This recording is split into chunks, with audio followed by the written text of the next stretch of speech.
Hello mga ka-farm! For today's video, ipapakita ko sa inyo yung fish pond dito sa farm. Nung April siguro, nung huli kaming kumuha ng mga isda dito. Nung May, hindi na kami nakakuha dahil nga konti na lang yung mga natitira. Sinubukan ulit namin kumuha, kaya lang medyo nahihirapan kami kasi nga konti na lang. So hanggang ngayon, hindi pa din kami nakaka-try na kumuha dito.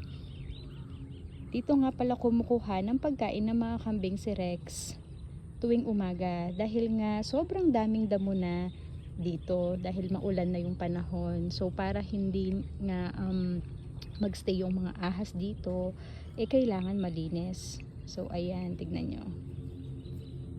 Nung nakaraan, sobrang daming damo nga sa paligid nito. Medyo nalinis na nga ni Rex ito dahil araw-araw nga pinangkukuha ng pagkain yung mga kambing. Ayun, nandun siya.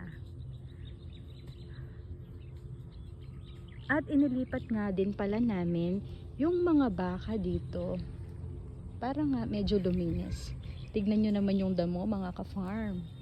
Ito si Jopay at ayun naman si Pearl. Si Pearl nga ay hinihintay na lang naming mga anak dahil sobrang laki na ng tiyan at due date na daw, sabi nga ng asawa ko. Kaya inilipat na namin sila dito para mas malapit sila sa amin. So anytime na mga anak siya, mabilis namin makita. Yun lang mga ka-farm.